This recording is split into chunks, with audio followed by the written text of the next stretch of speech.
Hi viewers, welcome to our channel. ఇప్పటికే థియేటర్లలోకి జనాలు రావట్లేదని చెప్పేసి గగ్గోలు పెడుతున్నారు. ఇటు ప్రొడ్యూసర్స్ కానివ్వండి, లేకుంటే డైరెక్టర్స్ కానివ్వండి. అంటే ఓటీటీల ప్రభావం వలన ఈ విధంగా రావట్లేదని చెప్పేసి ఒక అభిప్రాయం కూడా ఉంది. అండ్ ఇంకోటి పైరసీ ఎక్కువగా కావడం వలన కూడా రావట్లేదని చెప్పేసి అని అంటున్నారు.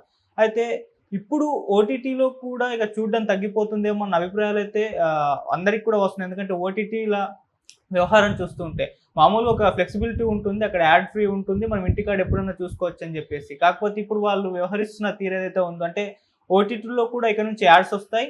యాడ్స్ ఫ్రీ కావాలంటే మీరు ఎక్స్ట్రా పేమెంట్ చేయాలని చెప్పేసి అని అంటున్నారు. సో దీనివల్ల మరి ఇప్పుడు సినిమాలపైన ఎటువంటి ప్రభావం చూపిస్తుంది, మరి పైరసీ ఇంకాస్త పెరిగే అవకాశం ఉందని కూడా చాలా మంది అయితే వాళ్ళ అభిప్రాయాలు వ్యక్తం చేస్తున్నారు. మరి ఇది ఎటువంటి ఇంపాక్ట్ చూపించే ఛాన్స్ ఉంది? ఇప్పుడు ఇదే అంశం మీద డిస్కస్ చేయడానికి ప్రజెంట్ మనతో పాటు సీనియర్ ఫిలిం జర్నలిస్ట్ అప్పాజీ గారు ఉన్నారు. వారితో ఒకసారి డిస్కస్ చేసుకునే ప్రయత్నం అయితే చేద్దాం. సార్ నమస్కారం. సార్ నమస్తే ఆదిత్య. సార్ ఆల్రెడీ జియో హాట్‌స్టార్‌లో యాడ్స్ అయితే వస్తూ ఉంటాయి సార్. ఇక నెక్స్ట్ మంత్ నుంచి అమెజాన్ వాళ్ళు కూడా యాడ్ వేయబోతున్నారు. ఒకవేళ యాడ్ ఫ్రీ కావాలి అంటే మాత్రం మీరు ఎక్స్ట్రా పేమెంట్ చేయాలని చెప్పేసి కూడా చెప్తున్నారు. సో మిగతా ఓటీటీ ప్లాట్‌ఫామ్‌లో కూడా వచ్చే అవకాశాలు ఉన్నాయని కూడా చెప్తున్నారు. సో ఆల్రెడీ ఓటీటీల వల్ల సినిమాలోకి వెళ్ళట్లేదని చెప్పేసి ఒక అభిప్రాయం ఉంది. ఇప్పుడు ఓటీటీ కూడా ఈ విధంగా చేస్తే రేపటి రోజు ఓటీటీ చూడడం మానేసి పైరసీ ఎక్కువ అయ్యే అవకాశాలు కూడా ఉంది కదా సార్. మరి దీనిపైన మీ ఒపీనియన్ ఏంటి సార్? అంటే ఇది ఎక్స్‌పెక్టెడే. ఇప్పుడు ఏదో మనం కొత్తగా ఎప్పుడైతే ఓటీటీ స్టార్ట్ అయిందో, స్టార్ట్ అయిన వెంటనే త్వరలోనే దీనికి మధ్య మధ్యలో యాడ్స్ ఇవ్వడం కానీ, ఎలాగైతే శాటిలైట్ ఛానల్లో సినిమా వచ్చినప్పుడు మధ్యలో ఆఫ్ చేసి యాడ్స్ ఎలాగ వస్తాయి అలాగా వస్తాయని చెప్పి చాలామంది ముందే నుంచి ఎక్స్పెక్ట్ చేశారు. అది కొంచెం ఆలస్యంగా జరుగుతుంది. అంటే అది ఎక్స్‌పెక్టెడే. అయితే ఏంటంటే ఇప్పుడు మనం చూసే సినిమాల్లోనే చాలా యాడ్స్ ఉంటాయి. మనం ఒక్కొక్కసారి గమనించాం. కానీ అప్పుడు ఉదాహరణకి హీరో రయ్యిన ఒక బండి మీద దిగుతాడు. ఆ బండిని ఒక్కసారి జూమ్ చేస్తారు. అది హీరో హోండానో లేకపోతే ఇంకోటి ఏదో కంపెనీ. అది యాక్చువల్గా యాడ్. అది ఓకే. ఆ హీరో హోండా కంపెనీ వాడు వీళ్ళకి పే చేస్తాడు. అలాగే మనం అక్కడ చూసే బోర్డులు థమ్స్అప్ కానీ కోకోకోలా కానీ ఇటువంటి బోర్డ్స్ ఉన్నాయంటే వాళ్ళు పే చేస్తారు. ఇలాగ మనకి తెలియకుండానే ఒక సినిమాకి సంబంధించి దాదాపుగా 30-40 అంటే కొంచెం ప్రామినెంట్ హీరోలకి, చిన్న చిన్న హీరోలకి వాళ్ళకి అది ఇవ్వరు. పెద్ద హీరోల సినిమాలన్నిటికీ కూడా ఈ యాడ్స్ అనేవి కంపల్సరీ ఉంటాయి. ఓకే. కాబట్టి ఇప్పుడు ఓటీటీలో యాడ్స్ మధ్య మధ్యలో ఇప్పుడు పెట్టడం అనేది ఎక్స్పెక్ట్ చేసిందే. దానివల్ల పెద్దగా ఇంపాక్ట్ ఉంటుందని నేను అనుకోవట్లేదు. ఎలా అయితే యూట్యూబ్లో మనకి కొన్ని యాడ్స్ స్కిప్ చేసుకోవడానికి అవకాశం ఉంటుందో, మొదటి 1-2 యాడ్స్ స్కిప్ చేయడానికి అవకాశం లేకుండా పెడతారు. తర్వాత స్కిప్ చేసుకోవడానికి అవకాశం ఇచ్చినట్టే అది కూడా స్కిప్ చేయడానికి అవకాశం ఇస్తారు బహుశా. కాకపోతే ఏంటంటే పర్టికులర్గా ఆ టైంకి రిమోట్ చేతిలో ఉండకపోవడం వల్ల చూసే అవకాశం ఉంటుంది. ఓకే. అంటే చిరాకు పుట్టేలాగా యాడ్స్ వేస్తే యాడ్స్ ఎవరైతే డబ్బులు ఇచ్చి కోట్ల రూపాయలు ఇచ్చి యాడ్స్ వేయించుకుంటాడో వాడికి నష్టం కదా. చూసే ఆడియన్ చిరాగ్గా ఈ ఏంట్రా బాబు యాడ్స్ ఈ డబ్బులు ఏంటి అని చెప్పి అనుకున్నాడంటే వాడు డబ్బులు ఖర్చు పెట్టి అంత యాడ్స్ ఇచ్చుకుని ఉపయోగం ఉంది. కాబట్టి అలా వచ్చి అలా వెళ్ళిపోయేలాగా డెఫినెట్గా ఉంటాయి. ఇప్పుడు ఎందుకు మనం చాలామంది పెద్ద హీరోల సినిమాల్లో ట్రైలర్స్ స్టార్టింగ్ ఒక యాడ్తో స్టార్ట్ అవుతుంది. అది రియల్ ఎస్టేట్ కావచ్చు, ఇంకోటి కావచ్చు.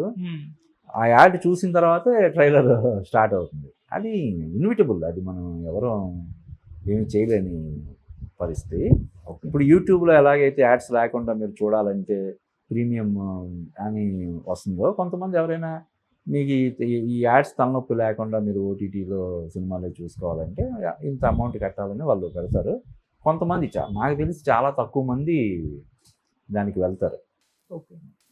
అంటే సార్ ఇప్పుడు ఓటీటీకి అడిక్ట్ అయినారు అంటే వాళ్ళకి ఎందుకంటే ఒక ఫ్లెక్సిబిలిటీ ఉంటుంది. అక్కడ యాడ్ ఫ్రీ ఉంటుంది, కంప్లీట్గా మనం చూడొచ్చు. అండ్ సినిమా చూసేటప్పుడు యాడ్ రానప్పుడు ఒక మూమెంట్ అనేది దెబ్బతినదు. మనం ఎక్కడైనా చూసుకోవచ్చు అని. అంటే ఇప్పుడు యాడ్స్ వచ్చినప్పుడు మళ్ళీ టీవీకి ఓటీటీకి మధ్య డిఫరెన్స్ ఏంటి అన్న ఒక ఫీల్ అయితే కలుగుతుంది కదా. అదే అంటే ఇప్పుడు టీవీలో ఆల్రెడీ అది ఉన్నదే కదా. అది దాన్ని ఫేస్ చేసిన ఆడియన్సే కదా వీళ్ళందరూ కూడా. టీవీలో ఎలాగా ఛానల్స్లో సినిమాలు చూసినప్పుడు ఎలాగైతే మధ్య మధ్యలో యాడ్స్ వచ్చాయో ఇవి కూడా అలాగే వస్తాయి. ఇప్పుడు మనం న్యూస్ ఛానల్స్లో చూడు, ఒక ఇంపార్టెంట్ న్యూస్ బ్రేక్ చేసేటప్పుడు వాళ్ళు ఏం చేస్తున్నారు, ఆ కంప్లీట్ యాడ్ కాకుండా ఆ యాంకరో లేకపోతే ఏదో ప్రోగ్రామ్ జరుగుతూనే ఉంటుంది, ఎల్ షేప్లో ఒక యాడ్ వచ్చేస్తుంది. అలాగా ఈ సినిమా జరుగుతుండగానే ఎల్ షేప్లో యాడ్ డిస్ప్లే చేయడమా లేకపోతే ఏంటన్నది. అయితే ఎక్కువ మరీ ఓవర్ చేస్తే అది ఖచ్చితంగా వాళ్ళకే మైనస్ అవుతుంది. ఉదాహరణకి మనం చూసాం మొన్న ఢిల్లీలోనో బెంగళూరులోనో ఒకడు సినిమాకి వెళ్తే నన్ను 20 నిమిషాల పాటు యాడ్స్ చేసి చావదొబ్బారు, నా టైం అంతా వేస్ట్ అయిందని చెప్పి కోర్టుకి వెళ్తే కోర్టు జరిమానా విధించింది. అతిగా లేకుండా ఉన్నంత వరకు తప్పదు. ఎందుకంటే ఇప్పుడు కోట్లాది రూపాయలు చెల్లించి రైట్స్ కొంటున్నారు. వాటిలో చాలా సినిమాలు ప్రేక్షకులను ఆకట్టుకోలేకపోతున్నాయి కదా. అంటే మామూలుగానే సక్సెస్ రేటు మనం ఎప్పుడు చెప్పుకుంటాం 10% సక్సెస్ రేటు. కానీ పెద్ద హీరోల సినిమాలన్నిటికీ ఎంతో కొంత రేట్ వస్తుంది. ఆ పెద్ద హీరోల సినిమాల్లో కూడా సక్సెస్ అయినవి ఎన్ని ఉంటాయి? 4-5 ఉంటాయి. మిగతా అన్నీ ఫ్లాపే కదా. మరి వాళ్ళు పెట్టిన డబ్బులు రికవరీ చేసుకోవాలంటే ఏం చేయాలి? వాళ్ళకి ఇదే మార్గం. యాడ్స్ రూపంలో కొంత రెవెన్యూ జనరేట్ చేసుకొని మరి వాళ్ళు కూడా సర్వైవ్ అవ్వాలి కదా. ఇప్పుడు చాలా ఓటీటీ సంస్థలు మనం పేర్లు చెప్పడం ఎందుకులే కానీ నష్టాల్లో నడుస్తున్నాయంట. ఓకే, భవిష్యత్తులో దాన్ని రికవరీ చేసుకోవచ్చు అన్న ఆశతోటి నడుపుతా ఉన్నారు. కొన్ని మెర్జ్ అవుతున్నాయి, కొన్ని ఓటీటీ సంస్థలు కొన్ని మెర్జ్ అయిపోతున్నాయి. ఇవన్నీ కారణం ఏంటంటే ఈ కంటెంట్ మీద వాళ్ళు కోట్లాది రూపాయలు వెచ్చిస్తున్నారు, దానికి తగ్గట్టుగా రికవరీ ఉండట్లేదు. నువ్వు అన్నట్టు ఇప్పుడు రీల్స్లో కూడా బోల్డంత ఎంటర్టైన్మెంట్ వచ్చేస్తుంది. జస్ట్ 10 seconds 15 seconds రీల్స్లో చాలా ఇన్నోవేటివ్గా చేసేస్తున్నారు. వాళ్ళు పైసా ఖర్చు లేదు కదా, ఒక ఫోన్ తోటి హ్యాపీగా దాన్ని చేసేసి పెట్టేస్తున్నారు. అది చూసేవాళ్ళు కూడా ఓన్లీ రీల్స్ తోటి మనకు తెలియకుండానే జస్ట్ ఒక 5 నిమిషాలు చూద్దామని అనుకున్నది మనకు తెలియకుండా ఒక్కోసారి ½ hour 1 hour అయిపోతుంది కదా.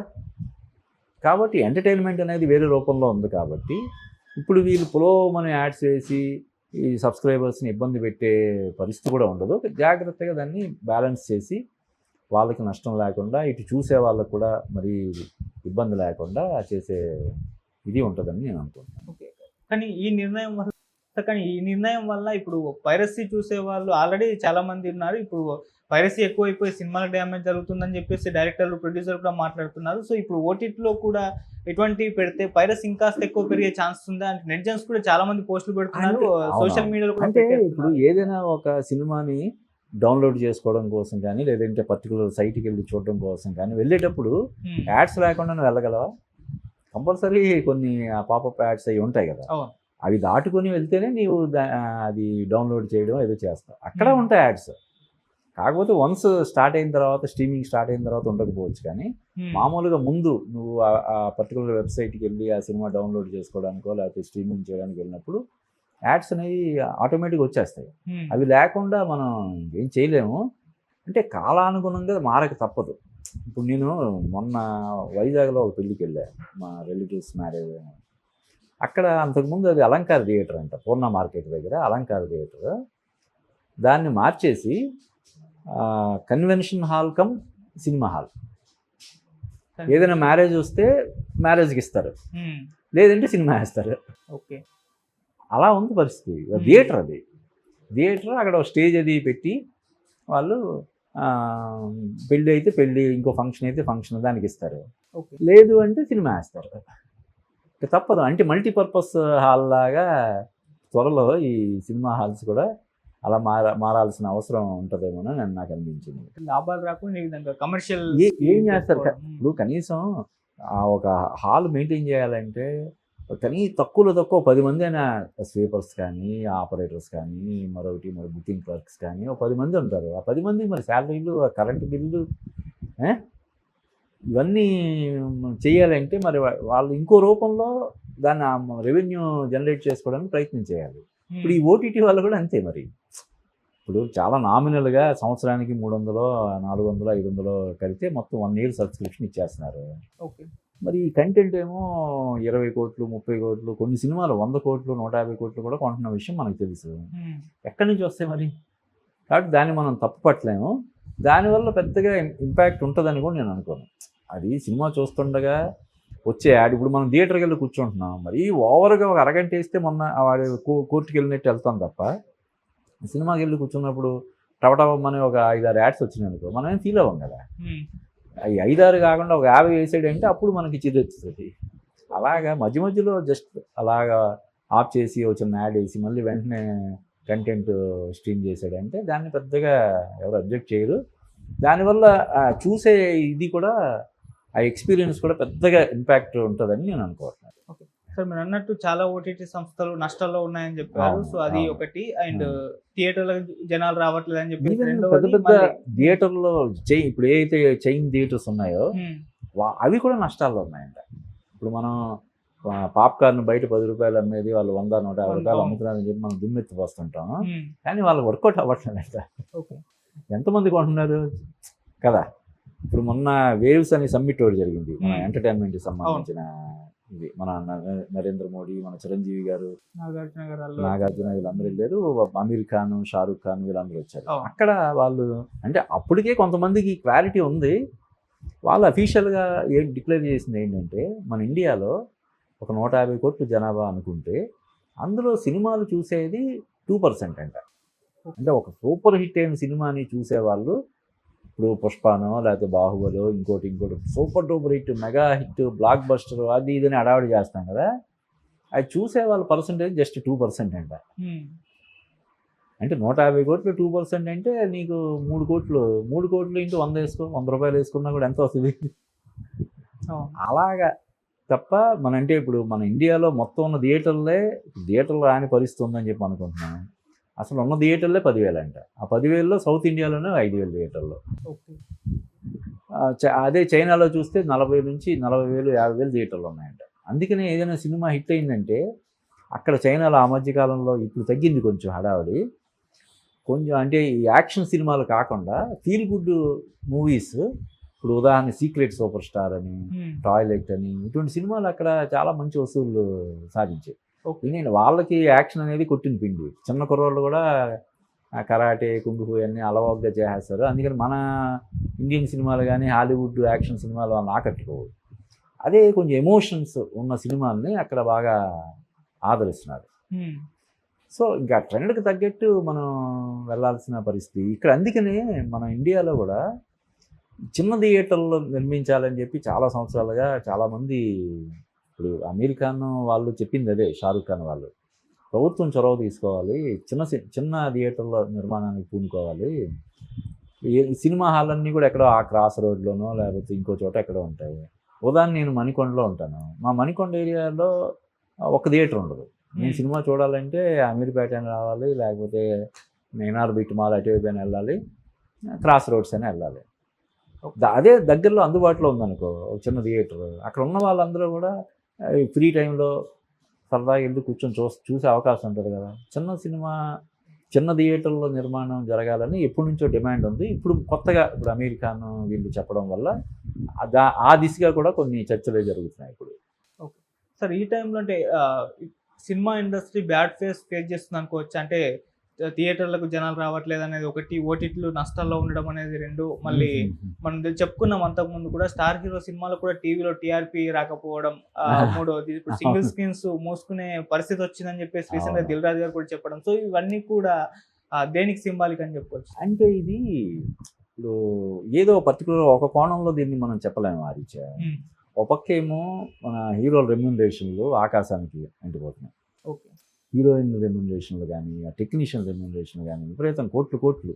ఇప్పుడు కనీవిని 100 కోట్లు, 150 కోట్లు, 200 కోట్లు రెమ్యూనరేషన్. హీరోయిన్లు, డైరెక్టర్ వాళ్ళు ఆ రేంజ్లో తీసుకోవడం వల్ల ఈవెన్ జూనియర్ ఆర్టిస్ట్ కూడా రోజుకి 5,000, 10,000 ఇవ్వాల్సిన పరిస్థితి వచ్చేస్తుంది. కాబట్టి కాస్ట్ కటింగ్ అనేది జరగాలి ముందు. ఓకే, కాస్ట్ కటింగ్ అనేది జరగాలి. ఇప్పుడు ఉదాహరణకి మనం ఒక పక్కేమో సినిమాలు నష్టాల్లో ఉన్నాయి ఇలాగని మనం అనుకుంటున్నాం. నీకు చూస్తే ప్రతి సినిమా కూడా బీభత్సంగా ప్రీ రిలీజ్ ఫంక్షన్ చేయాలంటే 10 లక్షల నుంచి 50 లక్షలు, కోటి రూపాయలు కూడా ఖర్చు పెడుతున్నారు. ఇవన్నీ కంట్రోల్ చేసుకోవాలి. ఇప్పుడు దాని మలయాళంలో అంటే మన తెలుగు సినిమాలో కూడా అద్భుతమైనటువంటి కాన్సెప్ట్లతోటి సినిమాలు వస్తున్నాయి. వాళ్ళు ఏంటి చాలా సింపుల్గా చాలా తక్కువ బడ్జెట్లో 1 కోటి 2 కోట్లతో కూడా ఒక సినిమా చేస్తారు. మందేంటి అసలు రెమ్యూనరేషనే చిన్న హీరో అంటే కూడా 1 కోటి రూపాయలు. దీని మీద ఆల్రెడీ వ్యతిరేకత అనేది స్టార్ట్ అయింది. అటు బాలీవుడ్లో కూడా ఆ మధ్య కరణ్ జోహార్ బహిరంగంగా స్టేట్మెంట్ ఇచ్చాడు. ఎవరైతే 30 కోట్లు 40 కోట్లు రెమ్యూనరేషన్ అంటున్నారో కనీసం వాళ్ళ రెమ్యూనరేషన్ కూడా సంపాదించుకోలేకపోతున్నారు. నువ్వు ఒక 30 కోట్లు 50 కోట్లు రెమ్యూనరేషన్ తీసుకుంటున్నావు, సరే సినిమాకి సంబంధించి మిగతా పెట్టుబడి అంతా వస్తుందా లేదా అన్నది పక్కన పెట్టు, నీకు ఇచ్చిన రెమ్యూనరేషన్ అయినా నువ్వు వెనక్కి రప్పించగలగాలి కదా. అది కూడా లేనప్పుడు నువ్వు తీసుకునే ఎందుకు అని ఆల్రెడీ క్వశ్చన్స్ స్టార్ట్ చేస్తున్నారు బహిరంగంగా. అంతకుముందు 4 గోడల మధ్య మాట్లాడుకునే మాటల్ని ఇప్పుడు ఆగ్రహంతో వెళ్ళగక్కుతున్నారు బయట. వాళ్ళ ఆవేదనని, ఆగ్రహాన్ని బహిరంగంగా వెళ్ళగక్కే పరిస్థితి వచ్చింది. అది హీరోలు కూడా అర్థం చేసుకుంటారు. ఆగితే ఇప్పుడు ఒక 5 కోట్లు 10 కోట్లు రెమ్యునరేషన్ అంటే ఏంటి?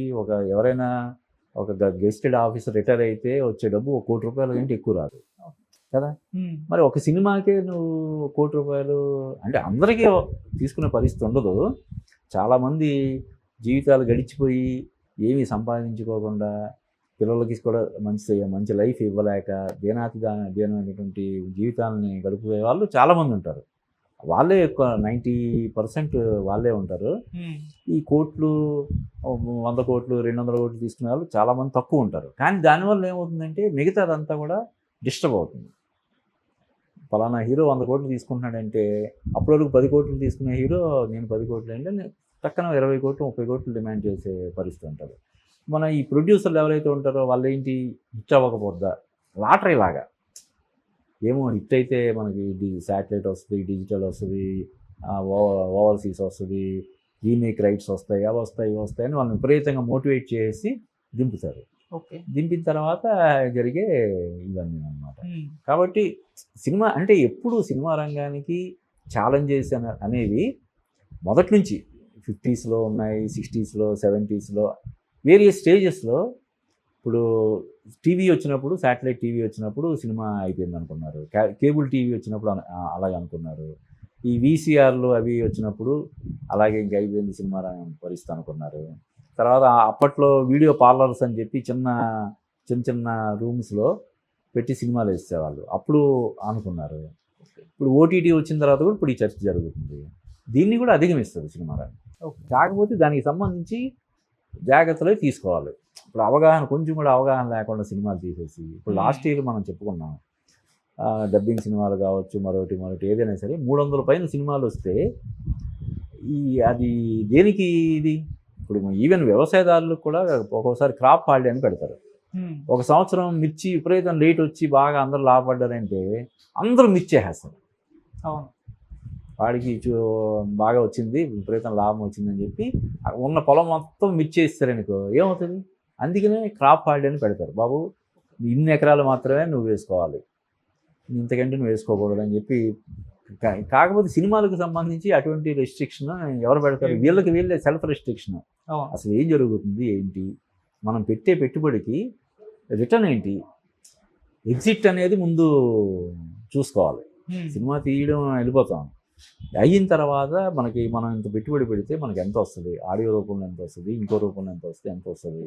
ఒకవేళ పోయినా కూడా పర్వాలేదు, మనం పెట్టే 2 కోట్లు 3 కోట్లు పోయినా కూడా మన ఫ్యామిలీకి కానీ మన పిల్లల భవిష్యత్తుకి కానీ ఎటువంటి ఇబ్బంది ఉండదు అనే పరిస్థితుల్లోనే సినిమా నిర్మాణంలోకి ఇవన్నీ స్టడీ చేసి దిగాలి.